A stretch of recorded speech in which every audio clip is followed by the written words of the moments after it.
That was it.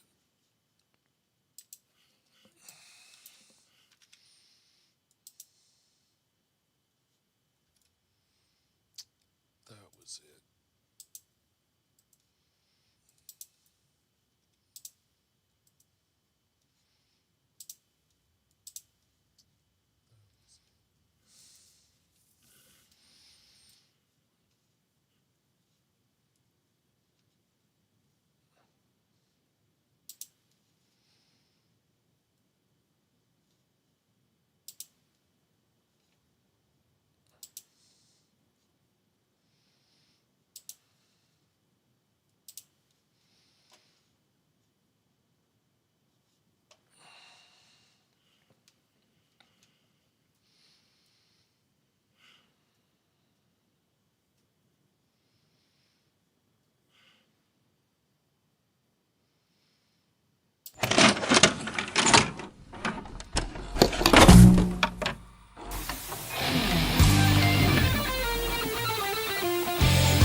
Hello, everybody. It is your Uncle Fish back again for School Fish Art Stream.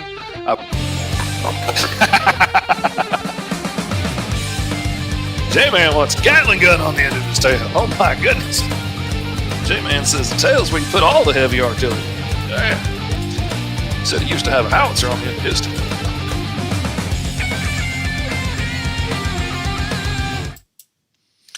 What is up, everybody? Welcome to the show. I think I'm finally starting to get this stuff figured out. Welcome, Kyron. I see you're in the comments on YouTube, but I'm having to figure some new stuff out here, and I ended up downloading OBS so that I can do this myself and mix it all together here and send it directly over to YouTube. But as far as I know, what's up, Katie? Glad you're here. I haven't figured out how to get the comments to come from YouTube over here to OBS yet, like I can on Restream automatically, but I was having Restream trouble getting it to go to the right place. I don't know. We're going to figure this stuff out eventually. So for right now, I got two windows open. I got it watching over here on Restream what I'm doing, and then looking over here at the comments on YouTube. So you'll have to forgive me if I seem a little scatterbrained and whatnot as I'm working my way around between the two, trying to figure all this stuff out. But man, I would really appreciate that, dude. I could really use your help walking me through some of this. I tell you what, if you got time later after the show, let's hook up and like I'll bring you in Restream or something, and we can communicate, and you can help me figure some stuff out. Though I gotta admit, OBS was relatively easy to figure out. Like I watched a video this morning on it, and I was like, okay, that's not that hard, and set it up, and I got all kinds of stuff going now. I got the intro, I got the background only. Come back to the Patreon chat. I got one over here that'll show me the windows that I'm working on. Like we can go over here to the Mighty Caw and see that I've lost money instead of gaining money, because that's what you want to happen. Even got it set up for the drawing and kick in a little royalty free music and all that stuff. So like I'm getting it figured out. I'm getting there. Um, Man, I'm here to tell you. I think I'm starting to think the world's got it out for me against this source book, and they don't want it to come out just yet. Because every time I get close, somebody else drops a pledge, and somebody else is like, "All right, I'm gonna put $60 in. We're gonna get you there," and then somebody else pulls out 100. So you take it as it comes. You try and make the best of it. Um, let's see. Katie says I still can't even figure out how to run my own show by myself. I'm busy until those afternoons. Sorry. Well, that's the life of a one percenter. Until those afternoons, you just busy. Like you got to keep the world moving. You got to keep the world economy flowing. I understand, Karen. You're a busy man. Have your people hire me some people to call, and they can work it out for us. Absolutely, man. We'll make this happen. We'll make this work. One of these days. Some which how? Oh, I don't have my glasses on. Wonder why my eyes are all fuzzy and I can't see. I'm even talking to my wife about trying to figure out how to get some anti-reflective so that y'all can see what I'm doing over here. Um, all right, I'm gonna open up a new file because we're gonna start on some new illustrations for the Mighty Car Sourcebook. All right, let me switch this over to the Patreon drawing there so y'all can see what's going on. And like I said, I apologize if I missed some comments for right now because they're way over my shoulder over here. And I got to look at that. All right. Now, I know we need to draw a couple of new characters that are going to be going in the source book. I want to have a section that talks about his home world. I want to talk about the pirates, all kinds of cool stuff. I do want to show y'all from Tuesday, though. Hold on a second. Let me open it up here. Let's see who was in the source book, wasn't it? What was it? Yep, source book.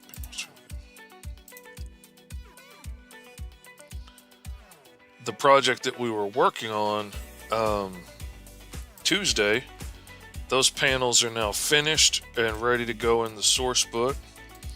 And we've got all the different characters here doing cool stuff, showing off some of their personality, whether it's as an honor guard or an explosives expert or a leader of men into battle or aerial tactical recon or bounty hunters or shamans or whatever.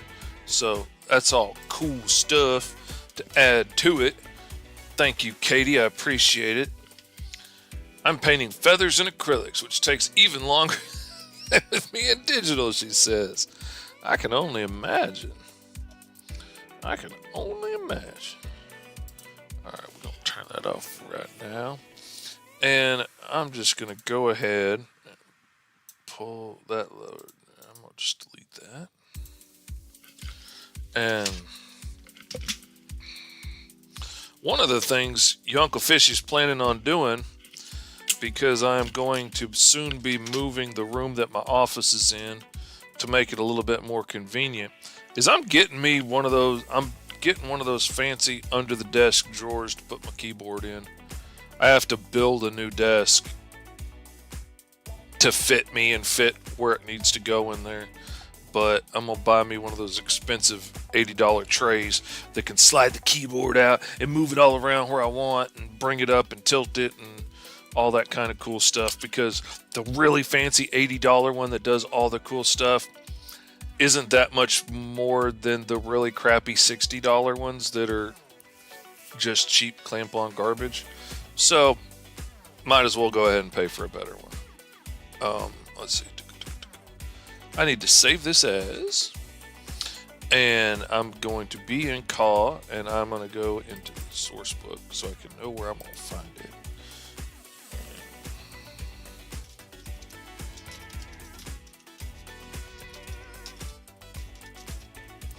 Everything seems nice and organized, but sometimes I have so many freaking folders open. I have so many folders made that, like, I know I put it somewhere, but I can't remember where I put it. Sometimes I gotta even go in and just like search for keywords until I can find it, and that kind of stinks because I've got so many layers and stuff.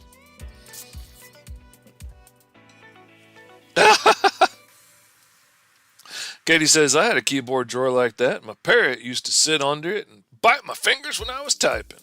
That sounds about right. And like, part of the problem is I'm just so freaking tall that, like, I'm sitting at a dining room table that a friend of mine built, big heavy wooden dining room table, and my legs just barely fit under it as it is, under the brace that goes across and supports the table.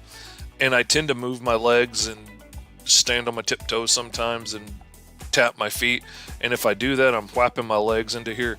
There's no room for anything else. There's no room to run a cable under there or anything. So I'm going to be raising the desk up so I can sit up higher and be more comfortable and not constantly be trapped by my legs underneath it. Okay, so we got that saved. I forgot what we were doing. Durr. All right, first thing we're going to start doing is we're going to start drawing one of the Skeetian space pirates, the slavers that have captured Ka in issue 1.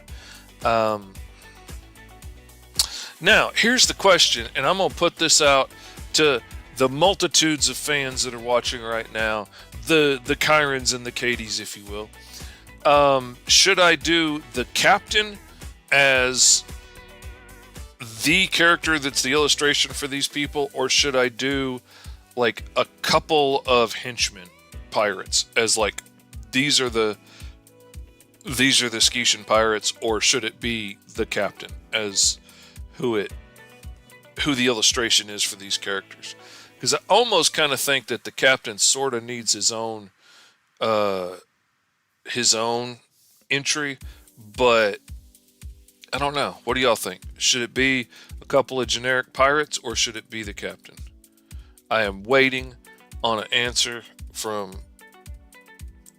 the Katies of the world, from the Kyrans, and it's okay. You can have your servant message me if you need to, Kyron. That's absolutely fine.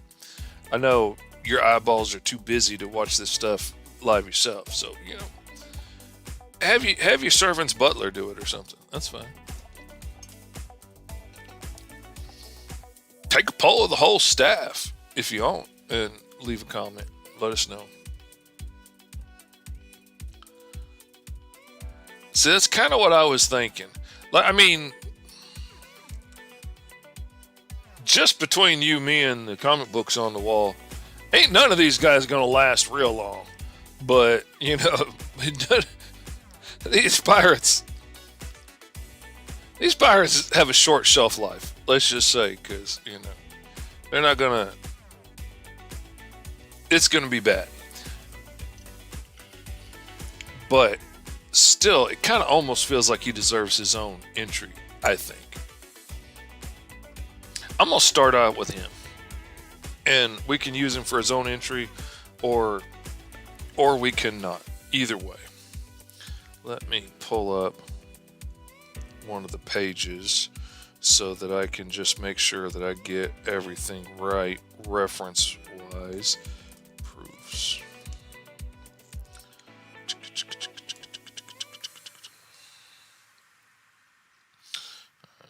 Because I want to make sure he's got the longer coat and the purples and all that stuff.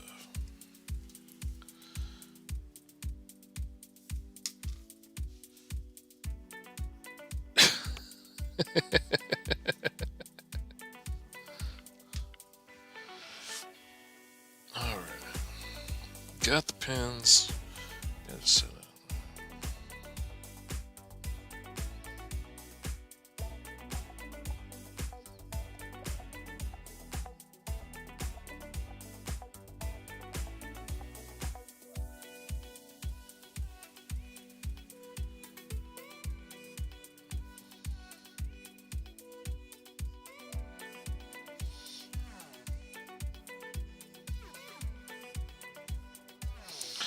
I just realized something, and now it really bothers me.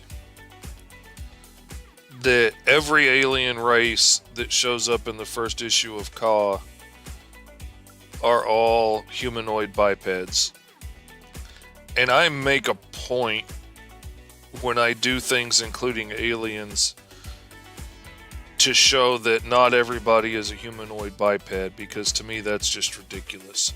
Like, how could all these different life forms and all these different worlds all evolve to look the same and to have 2 arms and 2 legs and a head on top of their shoulders, and like it just doesn't math in a giant universe full of creatures that we would all evolve looking the same. And so I make a point of showing that that's not the case, and including other alien species and stuff. And I did not do that here. I mean, granted, in the first issue, it's a little bit limited. Like, you get 2 pages looking at Zion, and then the rest of it takes place on the ship with just these aliens. And so they could just so happen to be bipeds. But you wouldn't get, like, I could have shown some on Zion that weren't.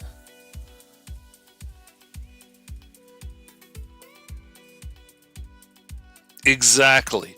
Why does everything else on, oh god, what was the name of their world?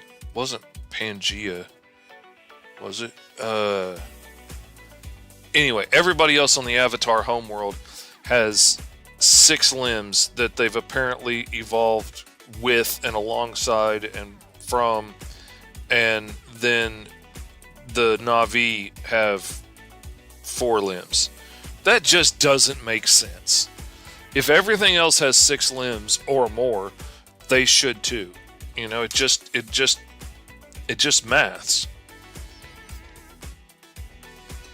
Pandora. All right, I was close. All right, he's got that. All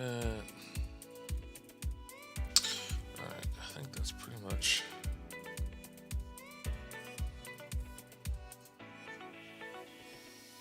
And make sure I got his hair right. Okay.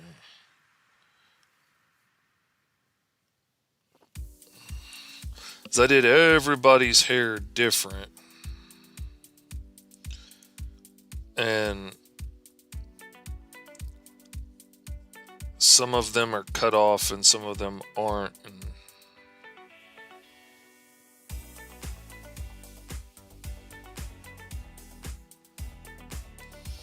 all right. It's Pencil, dude. Oh, I forgot he has pockets over here.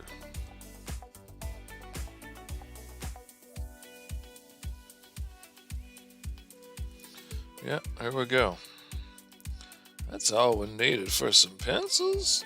We don't gotta go crazy on the pencils. We're not a Chiron over here. We ain't gotta go crazy on it. We just need enough to get the point across. We're gonna do the magic in the inks. The reason all mammals on this planet have 4 limbs is because of shared common ancestry. But even the little primate-like things on Pandora have 6 legs. So where did they go on the Na'vi? Exactly. That is my big beef with that. It just don't math, baby. It just don't math. I don't like it when things don't math.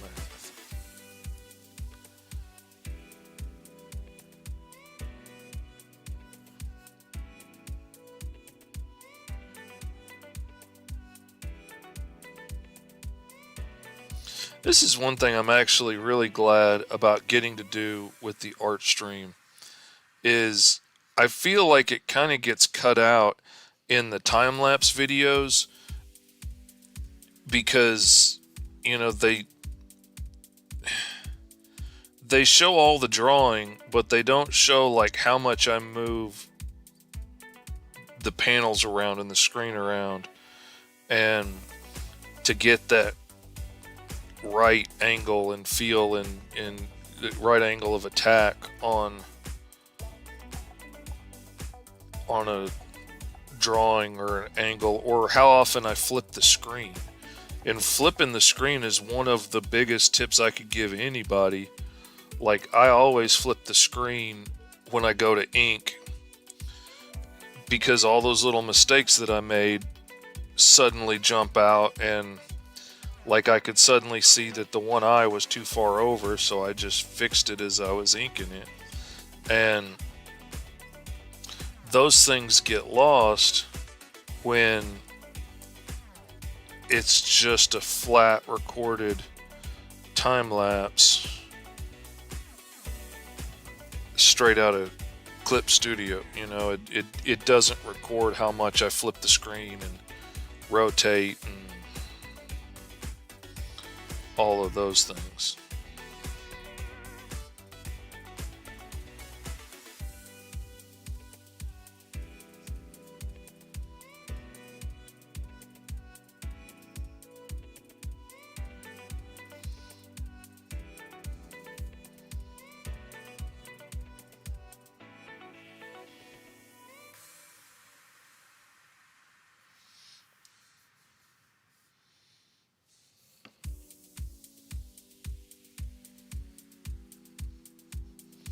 I like that I can play my own royalty-free music on OBS. That's cool.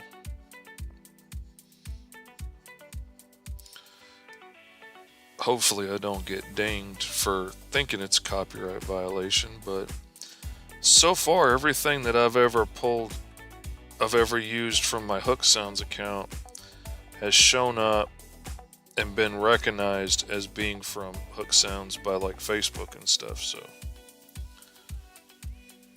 hopefully it won't be an issue.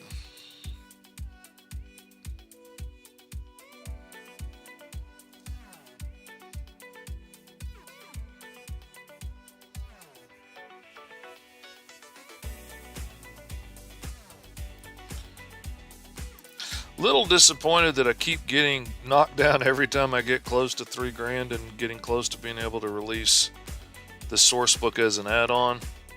But then I was like, you know what? Even if it doesn't get released right now on this one, it'll still get released to my Patreon backers, and it'll be available on the next one. It'll be available on the next Kickstarter. So it's looking like I'm going to be able to make enough to be able to pay myself for the next month or so to be able to just work on cool books and issues of Caw after I finish the issue of Sentinels that I'm contracted on.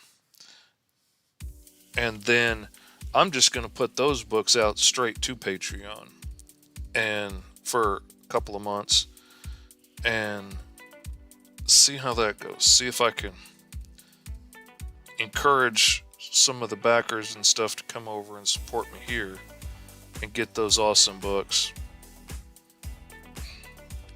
and then use Patreon, or not use Patreon as the subscription to get the books as they come out, and then let the people that didn't back it there, they can pick up the issues every so often when I output them onto Kickstarter. Let's see. Alright, that doesn't have anything to do with me, so I don't need to hear that ding right now.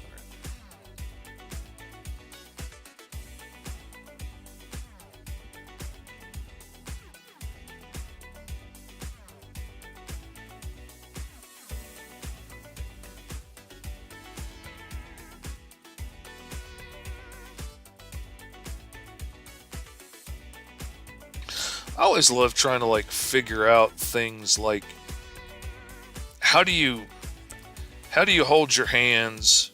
What do you do with your hands when you're bored, and you only have like say 3 digits? What do you do differently? Just all kinds of little things like that you got to figure out when you're creating these alien races, and that's a big part of where I find the fun is, like, how do you put on your clothes when, you walk on all fours? How do your clothes drape and hang, and, what does fashion look like on your world when you walk around on all fours? And then that really starts to make you think through, like, well, okay, how would you carry stuff? Like, how would the straps on your weapons work? How would you, where do you put your weapons when you're not walking around with them in your hands? Talking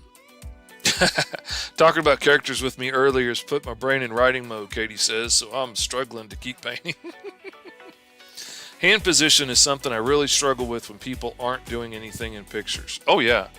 Like, and I've started paying really close attention to myself and the things that I do, and particularly like the weirder things that I will do sometimes,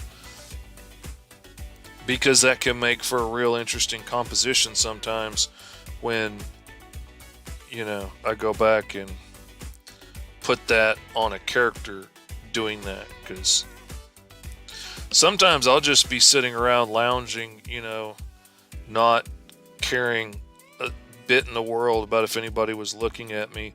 And then all of a sudden I'll realize I'm in a really weird position on the couch and, one leg way up in the air and my hand over my head. I'm holding my eyes, hitting those pressure points there. And I'm like, this is freaking weird. But that's what I'm doing. So, I'm like, okay, let's add that in. Let's remember that. We'll have some weirdo sitting on the couch at some point watching TV, and he'll be doing that, and you'll know exactly where that came from. Oh, that's old Fishy being a weirdo on the couch. That's what that is. I'd recognize that anywhere, Katie said. Katie's become quite the connoisseur of spotting the weird things Mr. Fish does.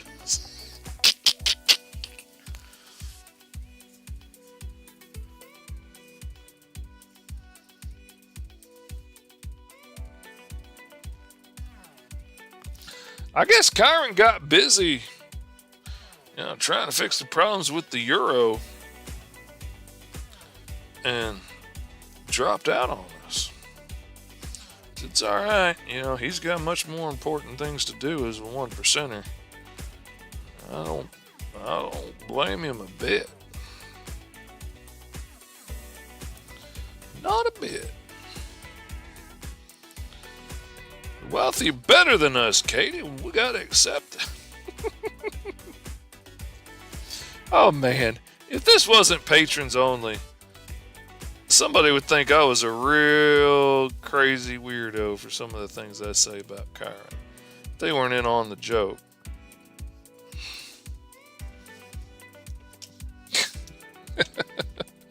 He always disappears when you talk about his butler. Exactly. Kyron and his butler, kind of like Batman and Bruce Wayne. You never see them at the same time, the same place. Could they be one and the same? Could it all be a facade? No. Surely not. If Kyron's not the 1% of the 1%, then that's not a world I want to live in.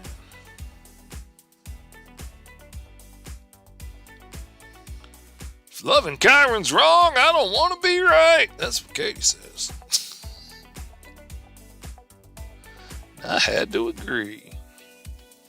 I just had to agree.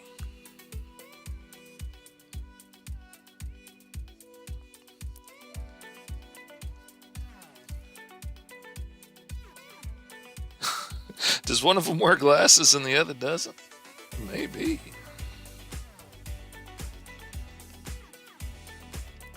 I wouldn't be able to tell because that's too secure of a disguise for me to be able to see through.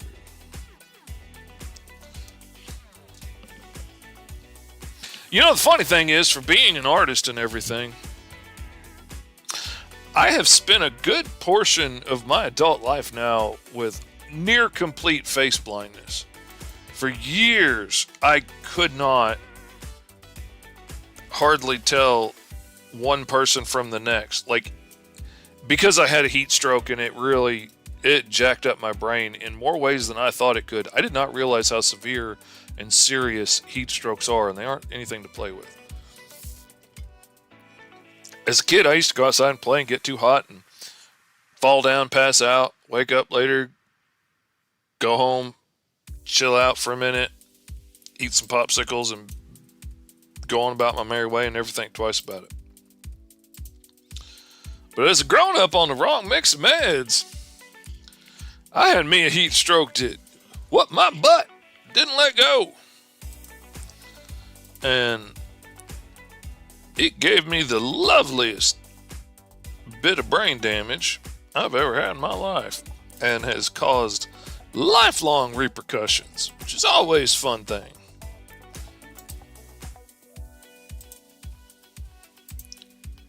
And, man, it was brutal. But one of the things that came from it was I ended up just about completely face blind. And if I knew you before the heat stroke, I could usually recognize you. I had trouble with my kids because the way I remembered them was not the way they looked now. And like even when my middle son got into high school, like when I thought about Jay was this skinny little kid, skinny little brown kid running around my house, and now all of a sudden there's this great big brown man walking around my house that I don't recognize instinctually. And I had to learn to just accept and train myself that if there's a tall, muscular brown man walking around my house, we're going to assume that it's Jay before we have a reaction. And it was tough. It was really hard. And it still is hard to this day because there's still just a lot of things that, like, I will lose entire conversations. I will lose weeks, sometimes months of stuff that happened. And, my wife has just had to learn to accept the fact that, if I say I don't remember something happening, I'm not calling her a liar. I don't remember it. It didn't stick. And, and she's been really good about understanding that and, like not getting mad at me about it like my ex used to do. And just like, okay, well, this is what happened. This is what we did. This is what you promised you were going to do. Because, I'm so bad about promising to help people with something and then absolutely forgetting that we ever had the conversation. And that's one of the things I love about talking to people over Messenger is because if I forget that we had the conversation, at least I can go back and look and be like, oh yeah, I 100% promised I was going to do that. Okay, yeah. Sorry, I forgot, but I'll get right on that. It sucks to have to do that, but what's my choice otherwise? I don't really have one. So it's just one of the things I've had to get used to. And it could certainly be worse. And I'm lucky that it's not.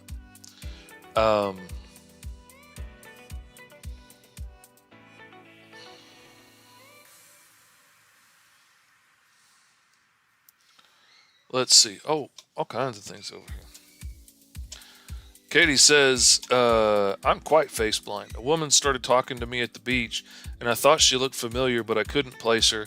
I only realized when she mentioned her dogs that she was my neighbor. I did land on my head when I fell off a horse when I was younger. Bless your heart. And I swear it did some damage. I have almost no memory anymore, and I also seemed to get dysgraphia after I had the fall too. I don't remember having handwriting issues before that. People tell me I repeat myself a lot. Oh man, yeah, I do that too. I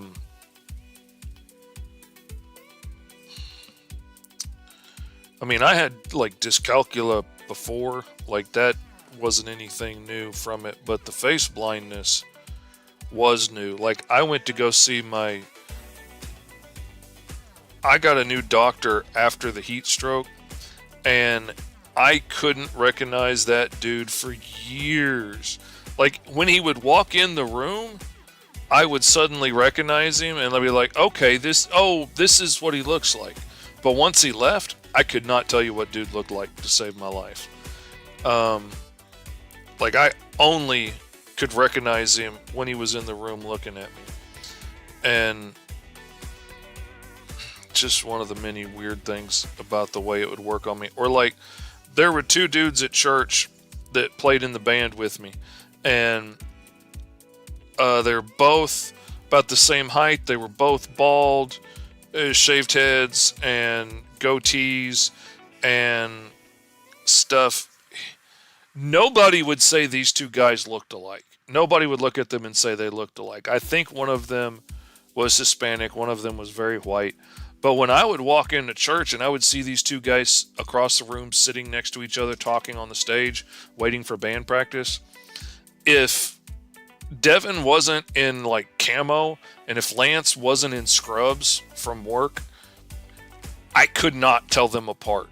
And then we would get closer and they'd start talking, and then slowly their faces would start to light up, and then I would be able to tell them apart after we talked for a little while and I heard their voices and like, oh, okay, this is Devin, this is Lance. I know who they are. And now all of a sudden they look different. But before that, they were two identical dudes that I couldn't tell apart.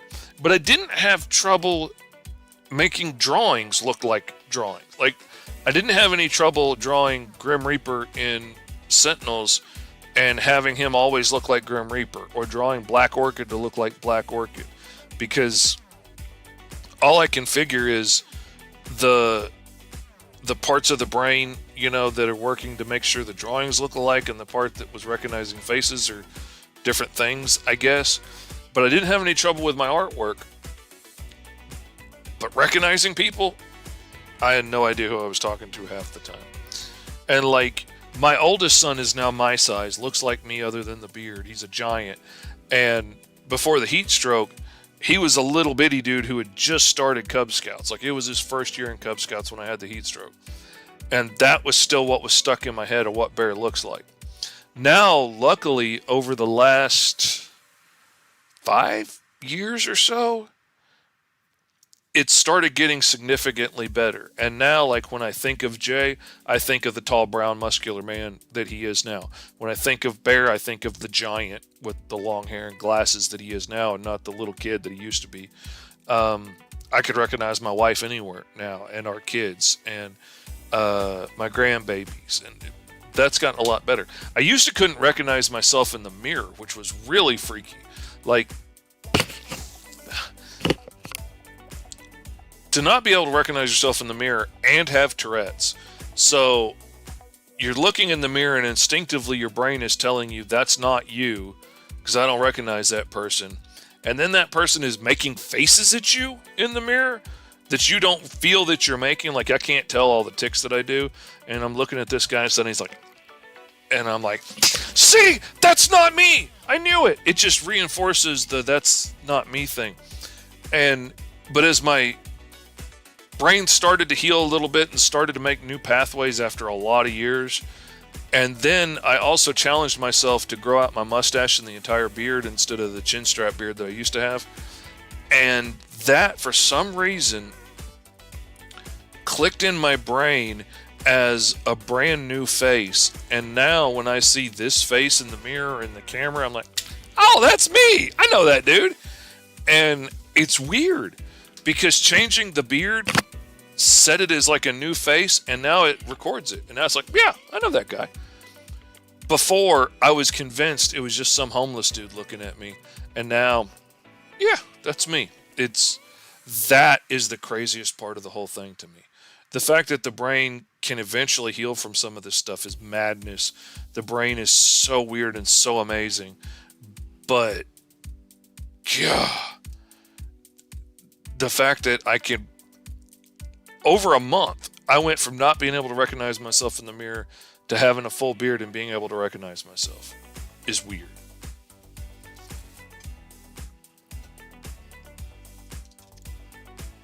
I just got to make sure, okay. Make sure that's not a message that I needed to attend to right quickly. And Katie's saying she had no trouble with pen or pencil control when she's drawing, but handwriting, her hand seems to have a mind of its own. After the heat stroke, for the next few weeks afterwards, like, I had the IQ of like a 4-year-old. All I wanted to do was eat pie. Didn't care where it came from. I'd be wandering around in the front yard in my underwear in the middle of the night trying to find pie. I couldn't play the drums anymore. I couldn't draw anymore. I couldn't draw square. I couldn't sign my name.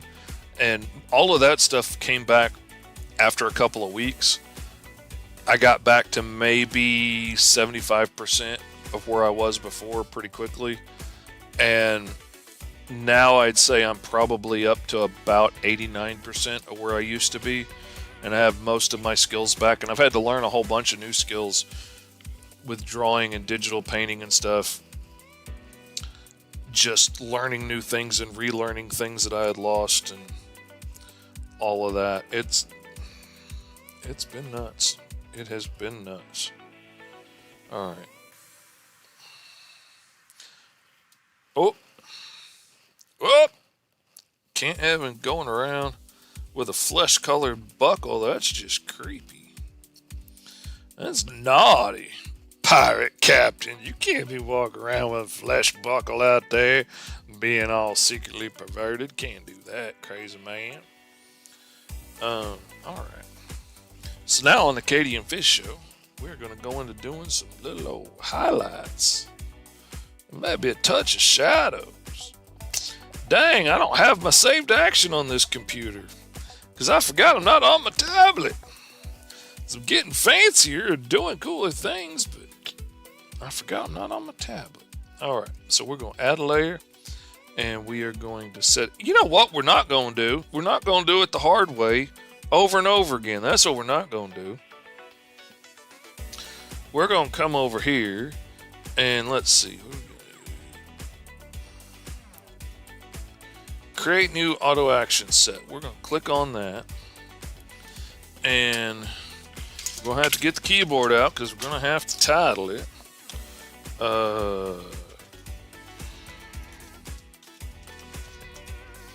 Color layers. Okay.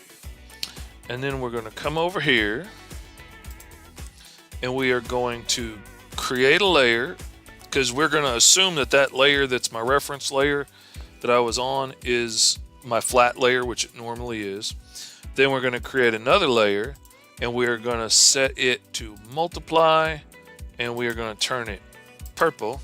And then we're going to make another layer on top of that. We're going to set it to screen and we are going to set that to yellow. And then we're going to come over here and we're going to stop recording.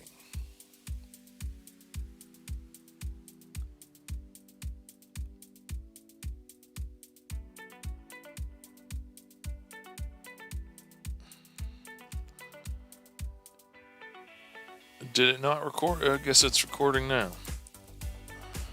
Damn. Alright, we're going to do it again and we're going to try this. Alright, we'll set a layer. We're going to set another layer. We're going to set it to multiply. We're going to turn it to purple. And then we're going to set a layer. And we're going to set it to screen.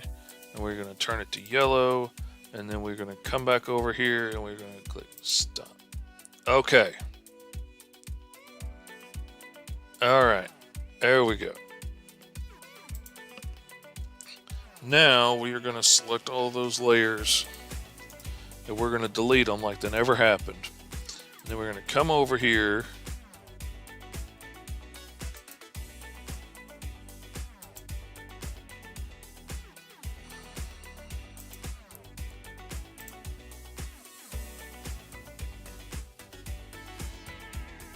and we are going to play that and then we're going to come back. And there we go. It made all of our layers for us that I wanted. Okay, good. That's what I wanted. So now I do have it set up over here, and that's how you set up a custom set of actions like that, which comes in real handy when it's something that you do over and over and over and over and over and over again. I got that layer set to reference. I am going to make sure I'm on the reference layer. I'm going to select the background. Okay, and then I'm going to click over here, and I'm going to layer mask. I'm going to mask selection. Then I'm going to come over here and I'm going to select that background again and I'm going to right click layer mask and mask selection. And that way I can't go outside of this with my highlights and my shadows and my whatnots. And I'm going to come over here with ye old airbrush and I'll come in here with my yellow. I'm going to make it a great big old fat funky airbrush.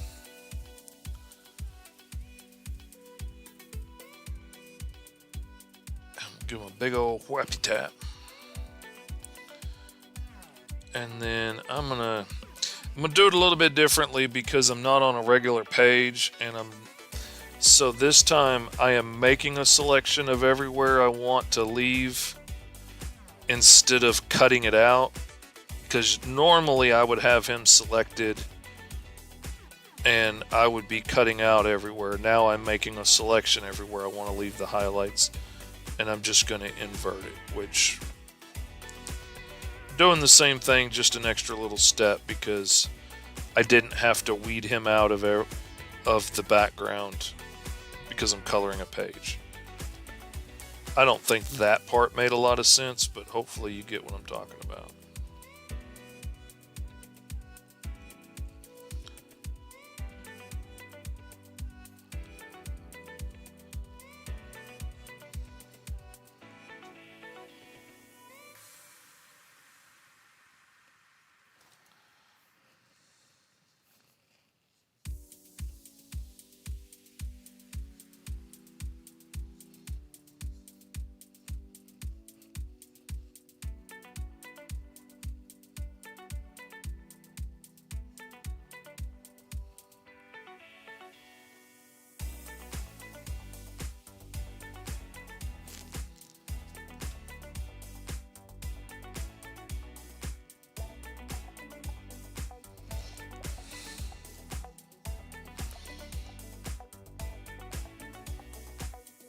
Thank you, Kyron. I'm glad.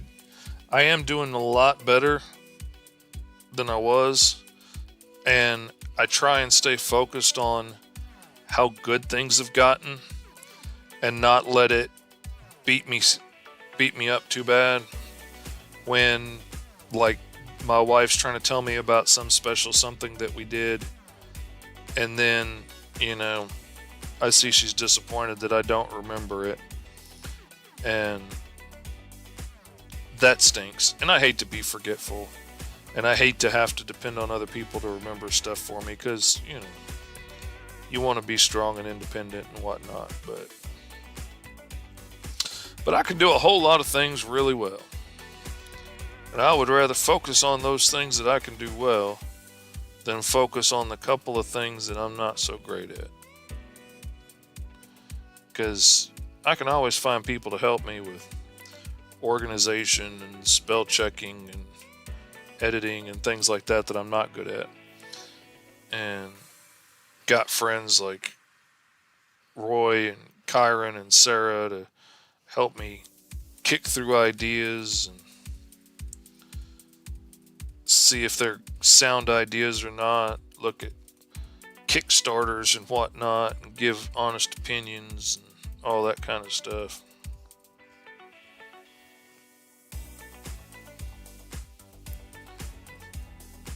So I don't have to rely on being able to do it all myself. That's part of why we have friends.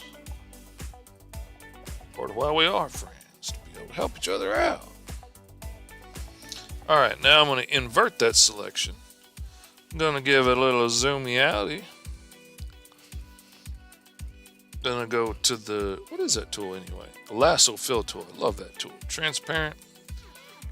Whoopah! Got rid of all those extra highlights, and now it's just where I wanted it. And then I'm going to invert my texture on my airbrush, just because I think it's kind of cool when you invert it and the shadows are coming from, whoops, but I'm on the same layer. Gotta go to the multiply layer, silly fishy. Alright. That seems like a pretty cool pirate to me. He seems all spacey. Seems a little dangerous. Seems like he might capture you when you're not looking and sell you into slavery, into the battle arenas in the outer rim of the galaxy or something. Strikes me as that type of dude. Alright, we're going to make us a little selection area around him. And we're going to get the little dingleberry for our microphone out of the way, because it keeps getting hooked on things. It keeps accidentally putting us on the mute. And export as PNG. Skibbity bibbity bop.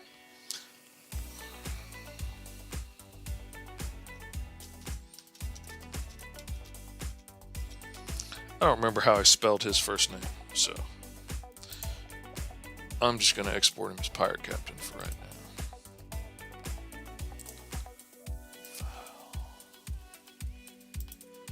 File. There we go. Save. Let's see, what comments do we got over here? Katie says, I need to figure out how to do their eyes in realism for my call pick. Good luck with that, baby! You know what I really thought about? The little squiggly line that goes through there. Like, I've tried to change it depending on like how they're looking. Like, our iris might get bigger or smaller. Like, I've tried to make it expand to big sharp lines like EKG or something when they're scared, and much mellower curved lines when they're not so worked up. But once Ka breaks loose, you just don't see a whole lot of not worked up Skeetian pirates. And but that's kind of what I was thinking. I was kind of thinking like a goat's eye, like they see horizontally in that line like that, and then that part like expands and opens and gets different shapes to try and help spot danger when they're more worked up, was what I was thinking. And I ideally really kind of thought of having like a little bit of orange coloring and spots around that line through their eye. But I did so few real close-ups of their eye close enough that it'd be worth painting that in, that I felt like it would stand out too much to have it on this one eye and not have it everywhere, but everywhere would be too confusing because it'd be too small. So I tell you what, Kyron, you can work on your coloring skills and you can get there, because jeez, I was gonna say it wasn't that long ago that I had never worked in color, but honestly, like, that was like 23 years ago or so now. Because like, I only started working in color right around 2000, like right around the turn of the century. I worked with a friend of mine, beautiful, beautiful woman, beautiful artist, and she was a huge fan of my work and a huge encourager to me. And I only ever worked in black and white up until that point, and it's all I ever wanted to do. I only worked in color when it was designing stuff for t-shirts or signs, and that was pretty basic colors. And she was like, oh no, painting's easy. You would excel at it. You're so creative. You could do it. You could learn it. It's not that hard. And to me, trying to learn color was just this foreign concept I could never wrap my head around. And I'd spent my whole life up until that point learning black and white, because indie comics were black and white, and that's what I wanted to do. And so I finally started stepping my foot in slowly, clumsily, and bit by bit I got better and better and better and better. And I'm still, honestly, like, I didn't realize it's been like 23 years that I've been learning color now. But I'm still surprised every time somebody pays me to color something, or somebody asks me for advice on coloring something, and I'm like, I don't know why you're asking me, but okay, I'll help you as much as I can. Their eyes allow such a large field of vision. It's almost like they evolved to be watching out for danger constantly, like prey species do on Earth. Yeah, that's absolutely what I was thinking of them, was that horizontal prey eye line of, like, you know, sheep and goats and stuff. 100% what I was thinking when I thought of their eyes like that. And originally, like, they were supposed to be evolved from like insects, but I absolutely understand why people see them as birds. Like, I was thinking the mouth as mandibles, and thinking, you know, short, stumpy claw-like appendages for fingers. But once you make the rest of the body fleshy, and then you give them long hair, and the big giant bug eyes on the side of the head, and they have eyelids, now they very quickly read as birds. And especially with the skinny little neck and then the stringy flaps of hair, they absolutely look like baby parrots in some of the images, like 100%. So I'm not even going to argue with it anymore. You know, I will let them be another misevolved bird species from another world.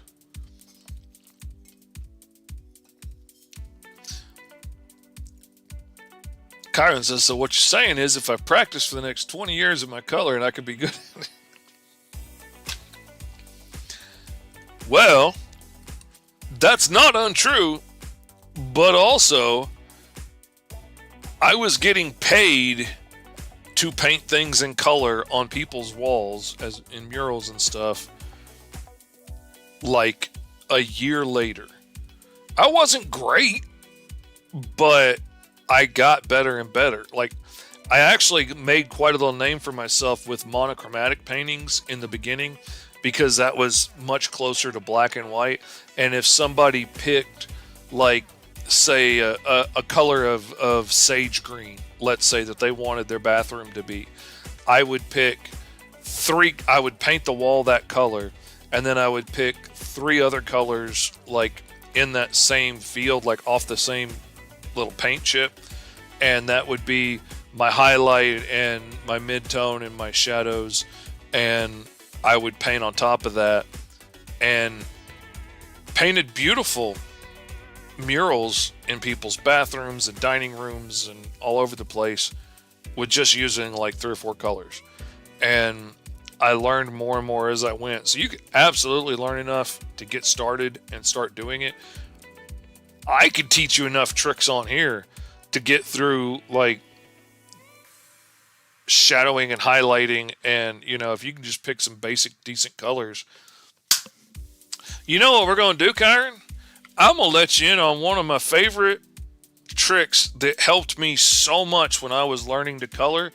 I'm going to do that for you because Kyron's my man. Let me get over here. Patron's my man. Kyron's my patron man. Let's come over here and look at this here window, and we're going to open up a new thing. And let's see, what is something cool? Let's say Frank Frazetta. Spell it wrong because I don't know how to spell it. And yes, that's what we want to do.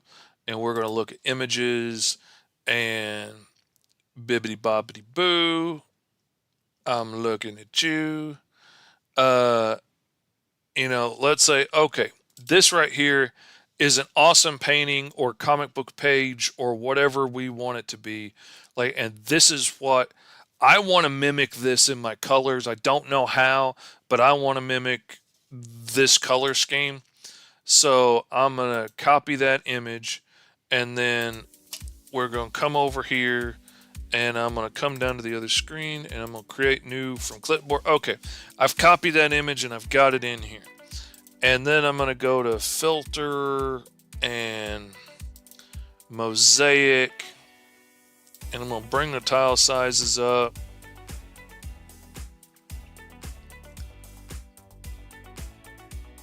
Okay, we're going to take it right about there. Now I can use this and I can color pick from here. Okay, there's that red, there's a dark brown, here's a shadow, here's a purpley color that I didn't really expect to be in there. Here's some light colors, here's gray, here's some oranges. And that's a really good starting point to say, like, okay, I'm going to color this image and I'm going to pick colors from this mosaic blob here. And somebody else with a better skill set at coloring has already picked the basic colors. You color it off of this, you stick to this, it's going to look pretty decent. If you use these as jumping off points for a few colors and say, like, okay, like this red's pretty close to what I want. Like that's a good red, but maybe it's a little bit richer. So I'm going to darken it down a little bit, and might realize that actually brings you to this color or something. But like starting here will give you really good colors. Using it as a jumping off point as you get a little braver will really help out a lot. Let's go back to the window and let's pick let's say comic book page. And it's probably going to give us a bunch of generic stuff, but okay, no, it didn't. All right, let's say modern comic book page. Because the coloring nowadays is so much different. Oh, nope, that's giving us modern comics. Okay, let's say Miles Morales. I probably spelled that wrong too.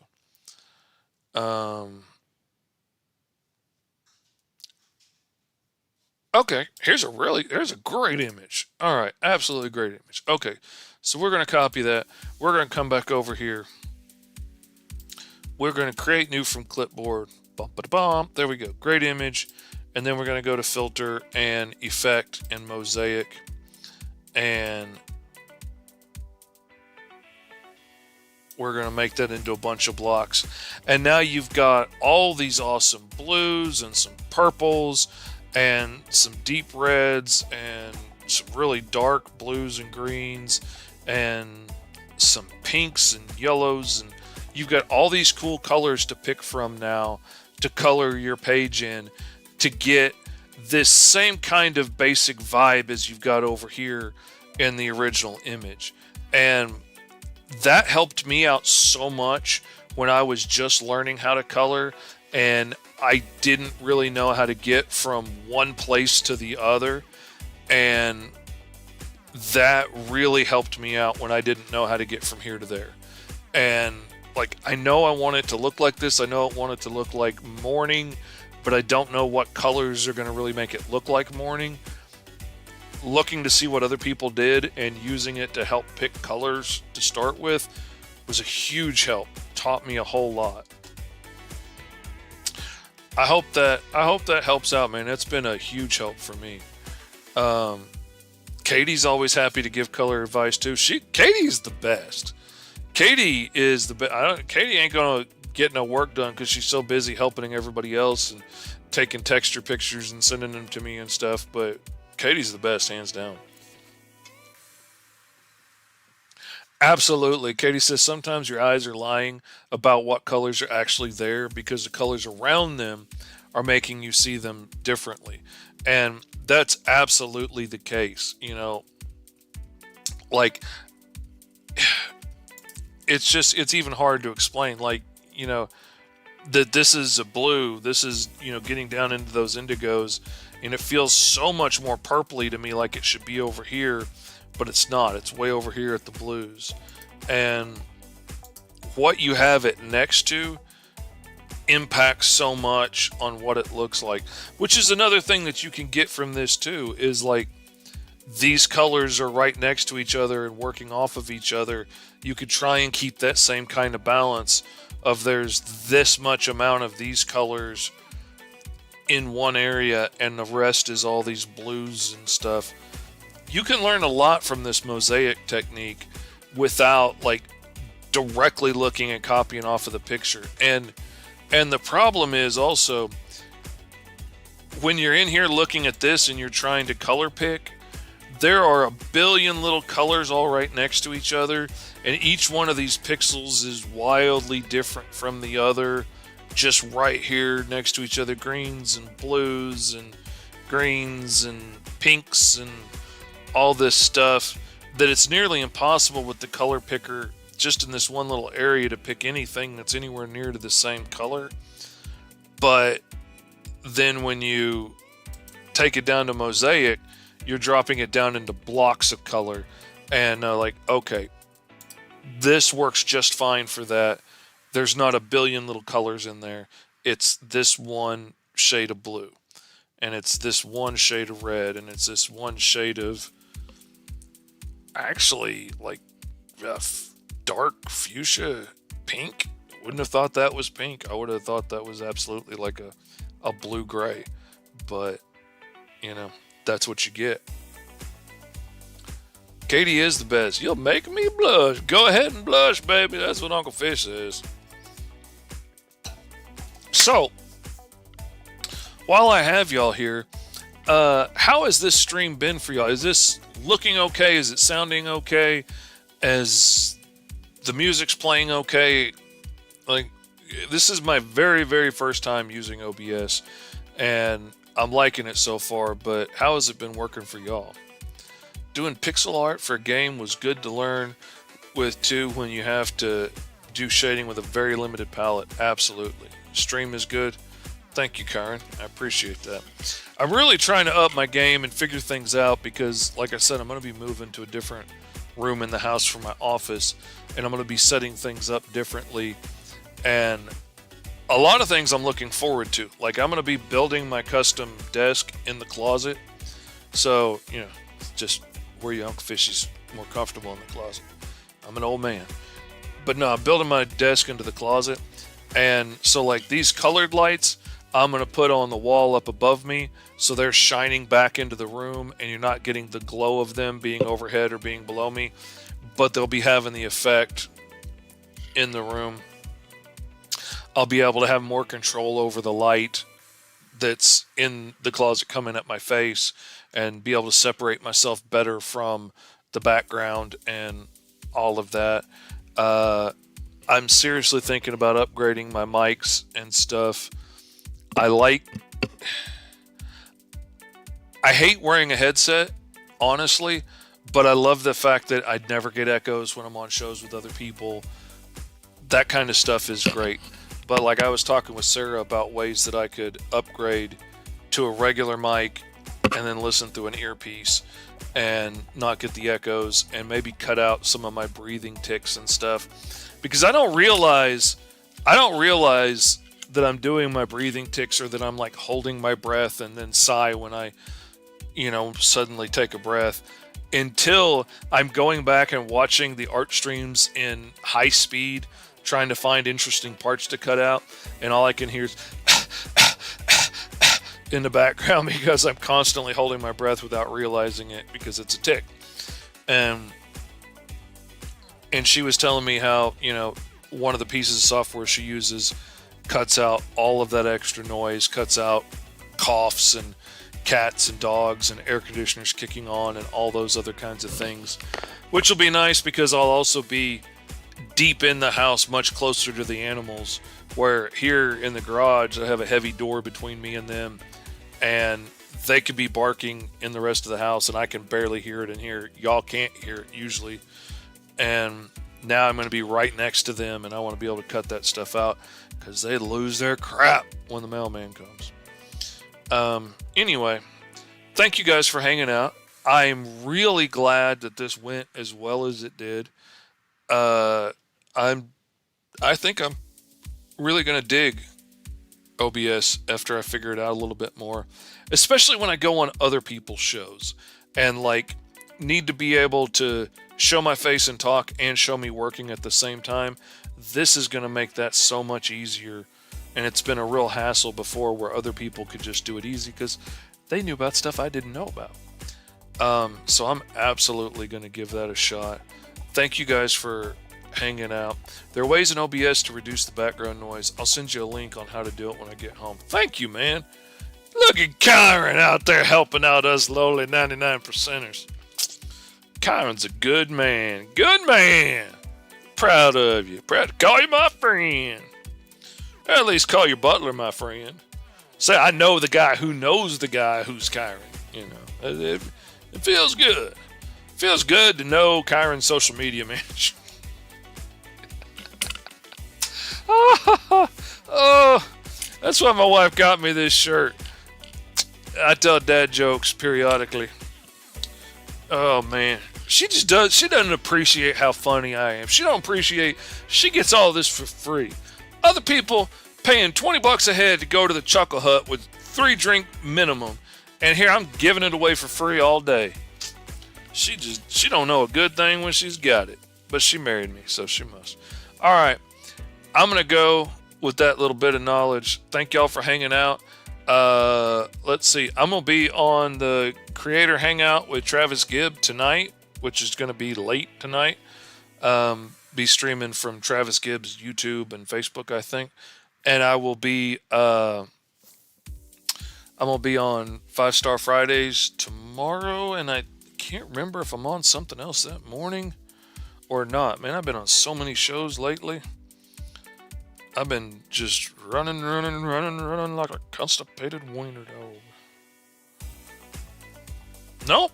So far, it's just 5 Star Fridays tomorrow, and on 5 Star Fridays, we're going to be closing out the Caw Kickstarter. And let's see. Take a look. Yeah, we're still $30 lower than I was last night. which is fine. I understand. Every time somebody's made a pledge and got us closer to $3,000, somebody else dropped their pledge. But I know times are tight, and things ain't easy, and there's a whole lot of awesome books out right now. So I appreciate everybody that did back. And I want to say, Katie's asking how late is the one tonight. I want to say it starts at 9 p.m. Central, which would be like 10 Eastern, and goes for like an hour or two, usually. So it's fairly on the late side for me. Anyway, I don't usually stay up that late. I crashed after the show last night. We didn't get off till like 10:30, 11 last night. I was exhausted. But anyway, thank y'all so much. I don't have an outro still, so I'm going to play the intro again just for fun, just because I can do it now. And I will see y'all Friday. I may go live again later on and do some drawing, just for the heck of it. We'll see. Anyway, take care. Love y'all. Thank you for hanging out. Yeah, that's pretty late for you over there, so I wouldn't blame you one bit. I will see y'all later on.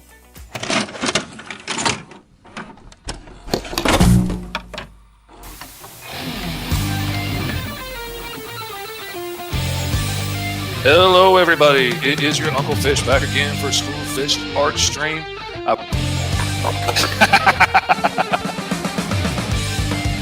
J-Man wants a Gatling gun on the end of his tail. Oh my goodness. J-Man says the tail's where you put all the heavy artillery. Damn. He said he used to have a howitzer on the end of his tail.